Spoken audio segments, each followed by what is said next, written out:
Hello students, in this video we will discuss about concurrency control in DBMS. Okay, when more than one transactions are running simultaneously, then there are chances of a conflict to occur which can leave database to an inconsistent state. Okay, so to handle these conflicts we need concurrency control in DBMS, which allows the transactions to run simultaneously so that the integrity of data is maintained. Okay, so in previous lectures I explained you about concurrency execution of transactions. Okay, so here when concurrency execution, when there is an concurrency execution of transactions, sometimes the database may live in inconsistent state. So to avoid that one, we have to control the concurrency. So the main solution to control this concurrency control or conflicts is lock. Locks are one of the techniques which is helpful to control the concurrency in database systems while executing more than one transaction.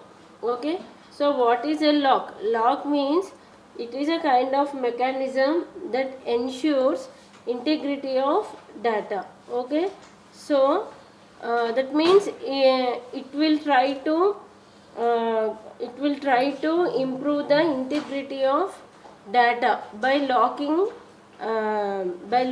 when a transaction is executing, locking data when a transaction is executing, so that other transaction has to wait until previous transaction completes its execution.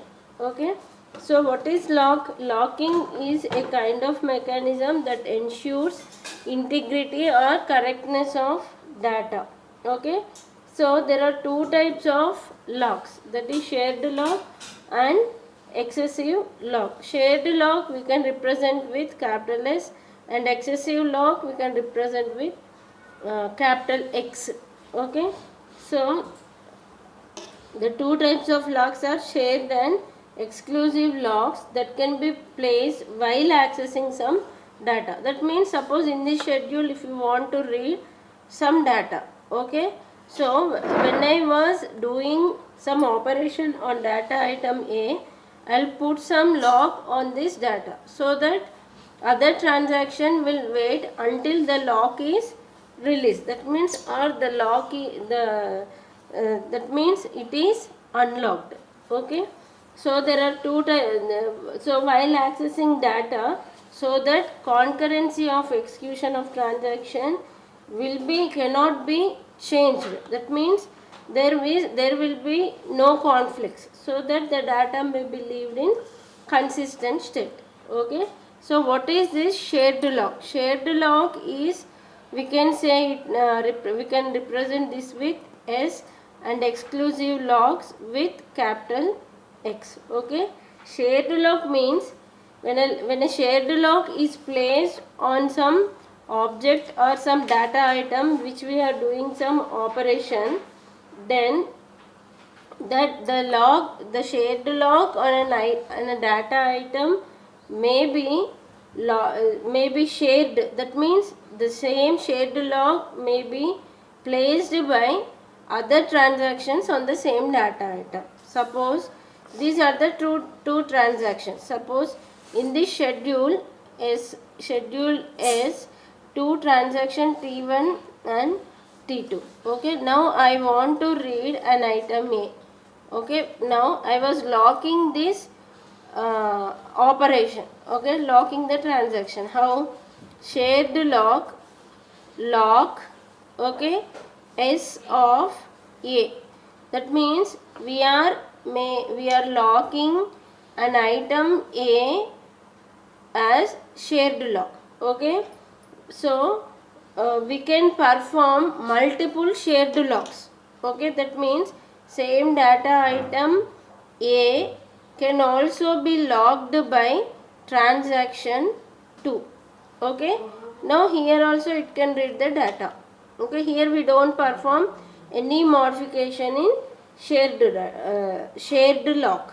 Okay, so shared lock is placed when we are reading when a data item is read from the database, and we can put multiple shared locks on a data.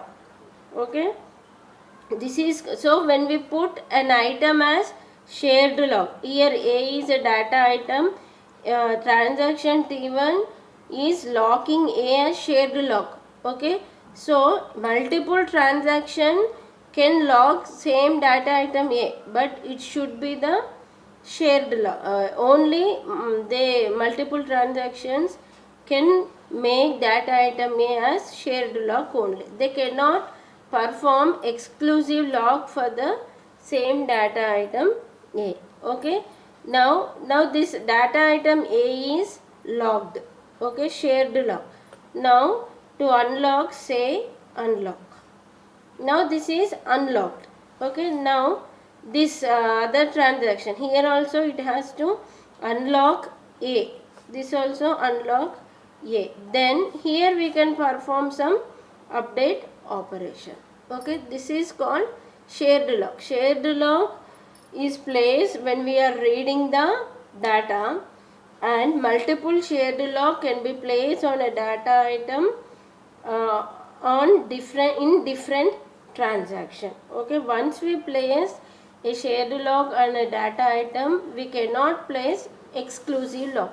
We know that there are two types of lock, there is shared and exclusive. If a data item is shared lock, it cannot be exclusive lock. This is about shared lock. Then another type of lock is exclusive lock. We will represent exclusive lock with represented as capital X. Okay, exclusive locks, when we want to read and also when we want to write a data item, then we can put a exclusive lock. Okay, this lock allows both read and write operation, whereas shared lock allows only read operation. Okay, now and also shared when a data item is shared lock, then we can have multiple shared locks on the same data item by different transaction. But exclusive lock is placed on the data item where no other transaction can place exclusive lock or a shared lock until the exclusive lock is unlocked. Okay, suppose for example, now I want to write this item A. So what I am doing? So I was making some changes. When we put a shared lock, we cannot make any modifications. So only we can read the data. Okay, now if I want to make some modifications on A, then put lock X of A. That means we are putting an exclusive lock. We can read a data item A and also we can write data item, and no other transaction can put exclusive lock on A until it unlocks. Now next commit, okay, and unlock A. Now this is unlocked. Now this transaction 2 can place exclusive lock on A. Okay, here it is unlocked. Okay, this is called exclusive lock. Okay, so here we can say when a data item is shared lock, there may be multiple shared locks. Okay, that's why true. When a data item is shared lock, we cannot put exclusive lock on the data item. Suppose that's why false. If we put exclusive lock on a data item, we cannot put shared lock. Okay, that's why false. Okay, if a data item is exclusive lock and we cannot put exclusive lock on the same data item and as well as shared lock on the same data item. This is called concurrency control and locking technique.